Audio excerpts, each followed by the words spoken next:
In today's video, we will be discussing the hidden stories of Ruth and Naomi. Let's dive into the Word of God and see what amazing lessons He has for us. Naomi and Ruth were actually mother-in-law and daughter-in-law, and their story is one that most people don't know about. It is an amazing story full of love, loyalty, kindness, faith in God, and it teaches us the importance of not giving up hope. As usual, before we start, please subscribe if you haven't already. Also, turn on notifications so that you can be among the first to watch our new videos. Naomi was an Israelite woman who lived in the town of Bethlehem.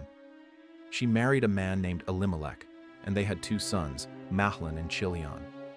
They lived during a time when there was a famine in Israel, so they decided to leave and go live in Moab for a while until things got better. When they arrived in Moab, Naomi's husband Elimelech died.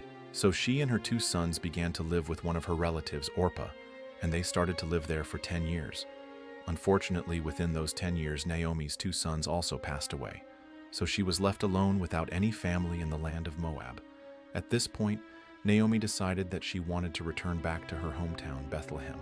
So she told her two daughters-in-law to stay behind and find a husband, but they refused and decided to accompany her.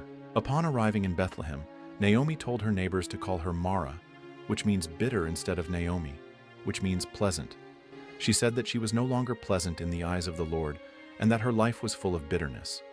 Then the three of them continued on to Bethlehem, where Naomi's sister, Naomi, welcomed them and offered them food and drink. Then Naomi told her sister to call her by her real name again, because God had been very good to her and had given her back her two daughters-in-law. She realized that although she had experienced much sorrow, God had still blessed her and was still taking care of her. She then asked Ruth to stay with her and become a member of her family. And Ruth replied, "Don't urge me to leave your side or turn back from following you. Where you go, I will go, and where you stay, I will stay. Your people will be my people, and your God, my God." Wow, what an amazing declaration. Ruth chose to stay with Naomi. On the other hand, Orpah chose to go back to her people. Orpah was a good person. She spent some time with Naomi and Ruth, but she eventually decided to leave them and return home. We should never despise small beginnings because God can use anyone at any time. Naomi was old and bitter, and Ruth was just a foreigner who had little education, but God used both of these women to bring forth a great lineage that would one day produce King David and Jesus Christ himself. There are many lessons that we can learn from the story of Ruth and Naomi. First, God can use anyone, even someone who feels like they are too old or have no education. Second, God is able to turn things around for you. Even when Naomi thought that her life was over and that all she had to look forward to was bitterness, God had a plan to turn things around for her. Third, never give up hope. No matter how bad things may seem, always remember that God is in control and He has a plan for your life. If you trust Him and obey His voice, everything will work out for your good. We see in the Bible that sometimes God allows difficult situations to come into our lives so that we can grow spiritually. For example, Joseph was sold into slavery by his own brothers, but God used that situation to make him the leader of Egypt and save an entire nation from starvation.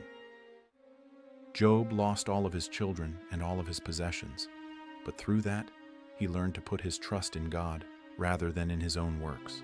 Paul was shipwrecked on his way to Rome, but God used that situation to help Paul reach the people of Rome and start a church there. Through difficult times, God may be trying to teach us something or prepare us for something great that He has planned for us.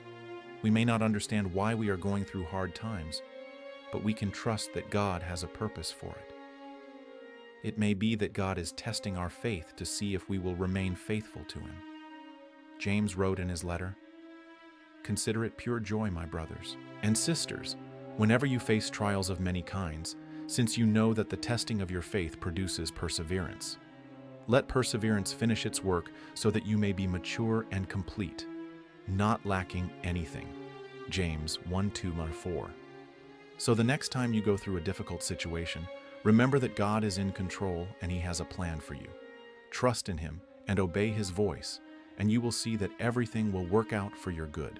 Another lesson that we can learn from the story of Ruth and Naomi is that we should always choose to do what is right, even when it is difficult.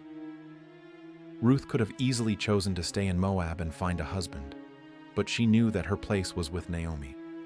She chose to leave her family and her home and go with Naomi to Bethlehem. Likewise, we should always choose to do what is right, even when it is difficult. This may mean turning down an opportunity that would be beneficial for us so that we can help someone else. It may mean standing up for what we believe in, even when others disagree with us. It may mean making the right choice even when it is not popular. But whatever it is, we must always choose to do what is right. Proverbs 3:16 says, "Her ways are ways of pleasantness, and all her paths are peace." Now let's take a closer look at Ruth herself. When we first meet her, she is a Moabite woman who has been married to one of Naomi's sons for about 10 years. She is therefore a foreigner in Israel and does not know the customs or language very well. However, when she decides to follow Naomi back to Bethlehem, she quickly learns everything she needs to know in order to fit in and be accepted by the community.